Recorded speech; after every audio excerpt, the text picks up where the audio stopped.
Hello everyone! Today I'm going to read a chapter of one of my favorite books. I love roses, do you? And I love to see when it grows and blossoms. But today the story is going to be about a boy who loved his rose. The book is called The Little Prince by Antoine De Saint Exupery.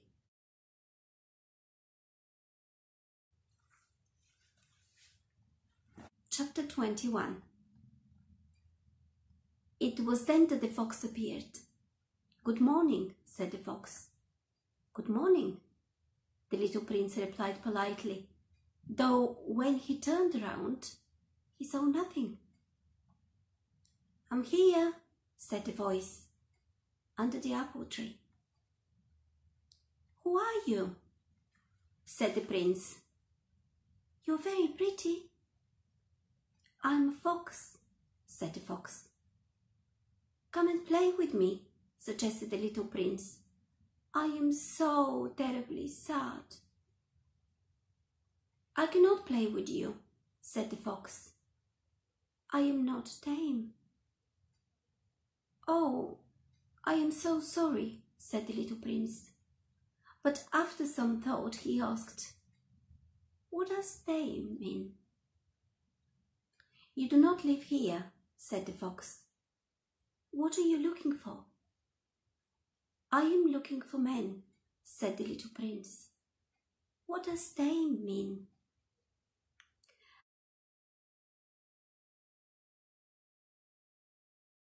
"Men," said the fox, "have rifles and they hunt.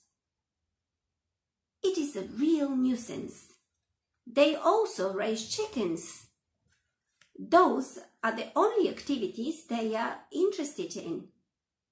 Are you looking for chickens?" "No," said the little prince. "I am looking for friends." "What does tame mean?" "It is something which is too often forgotten," said the fox. "It means to establish ties." "To establish ties?" "That's right," said the fox. "To me, you are still just a little boy like 100,000 of other boys, and I have no need of you. And you have no need of me either. To you, I am just a fox like 100,000 other fox. But if you tame me, we shall need one another. To me, you shall be unique, and I shall be unique to you." "I'm beginning to understand," said the little prince. "There is a flower. I think she has tamed me." "Possibly," said the fox. "One sees all sorts of things on earth." "Oh, but this is not on earth," said the little prince. The fox seemed puzzled. "On another planet?" "Yes." "Are there any other hunters on that planet?" "No." "This is interesting. And any chickens?" "No." "No is perfect," sighed the fox. Presently he returned to his theme. "My life is monotonous. I hunt chickens and men hunt me. All chickens are alike and all men are alike. So I get a little bored. But if you tame me, my life will be full of sunshine.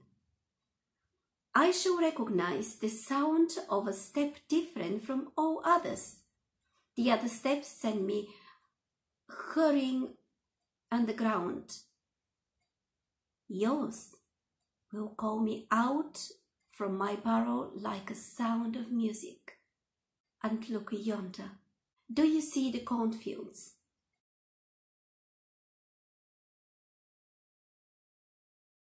I do not eat bread.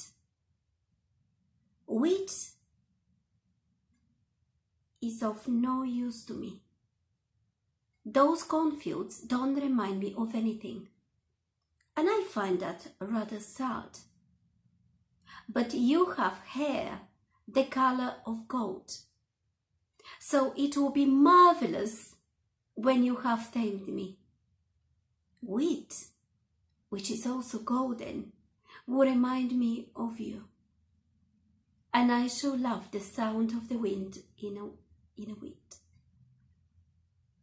The fox became silent and gazed for a long time at the little prince.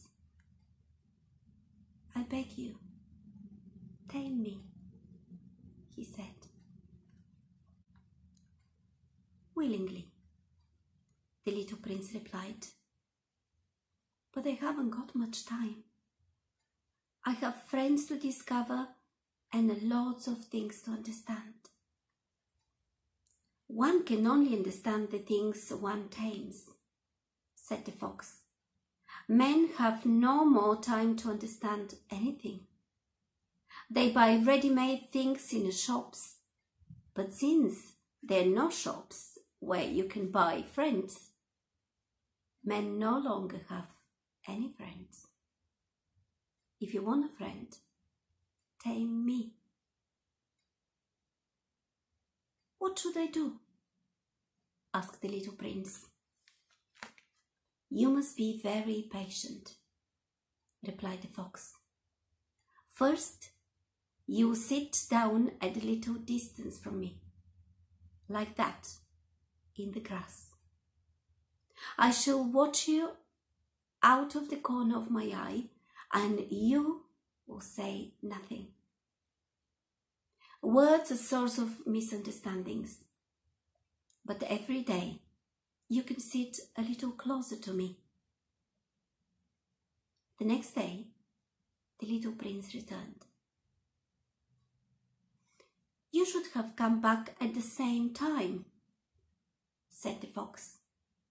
If, for example, you come at 4 o'clock in the afternoon, I shall start feeling happy at 3 o'clock. As the time passes, I shall feel happier and happier. At 4 o'clock, I shall become agitated and start worrying. I shall discover the price of happiness.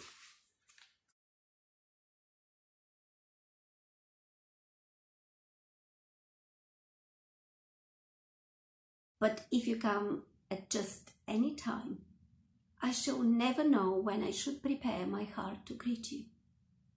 One must observe certain rites. What is a rite? Asked the little prince. It is something which is all too often forgotten, said the fox. It is what makes one day different from other days, 1 hour different from other hours. For example, there is a rite among my hunters. On Thursday, they go dancing with the village girls.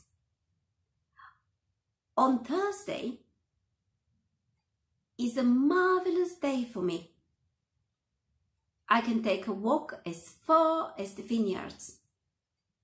But if the hunters were to go dancing just any day, every day would be like any other day for me, and I would never have a holiday. Thus it was the little prince tamed the fox. And when the time came for his departure, the fox said, "Oh, I shall cry." "It is your own fault," said the little prince. "I wished you no harm, but you wanted me to tame you." "Yes, indeed," said the fox. "But you're going to cry," said the little prince. "That is so," said the fox. "Then it has not helped you in any way." "It has helped me," said the fox. because of the color of the wheat fields.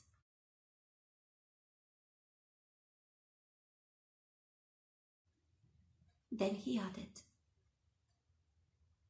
"Go and have another look at the roses, and you understand that yours is indeed unique in all the world. Then you come back and say goodbye to me, and I shall tell you a secret as a gift." The little prince went off and looked at the roses again.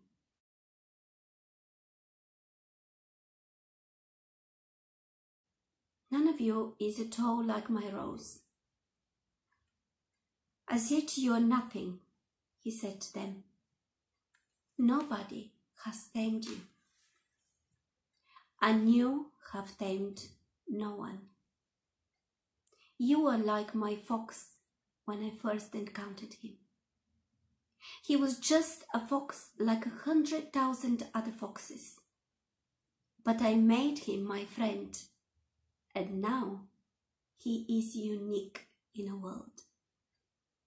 And the roses were greatly embarrassed. "You are beautiful, but you are empty," he continued. "One cannot die for you. To be sure, an ordinary passerby would believe that my very own rose looked just like you. But she is far more important than all of you because she is the one I have watered. And it is she that I have placed under a glass dome. And it is she that I have sheltered behind a screen. And it is for her that I have killed the caterpillars, except for the 2 or 3 safe to become butterflies.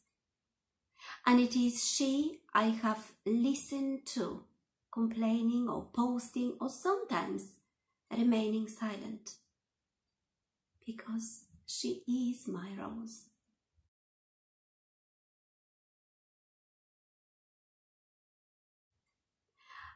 And he went back to the fox. "Goodbye," he said. "Goodbye," said the fox. "Now, here is my secret. It is very simple.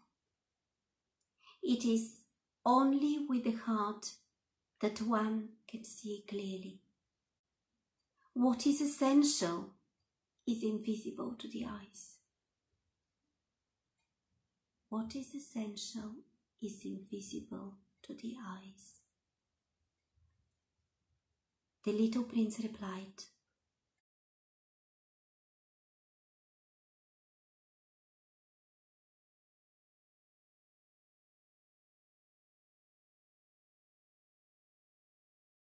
"So as to be sure to remember. It is the time you lavished on a rose which makes your rose so important.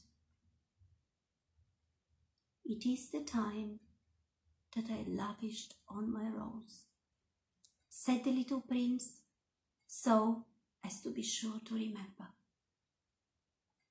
Men have forgotten this basic truth," said the fox, "but you must not forget it. For what you have tamed, you became responsible forever. You are responsible for your rose. I am responsible for my rose." The little prince replied, "So as to be sure to remember."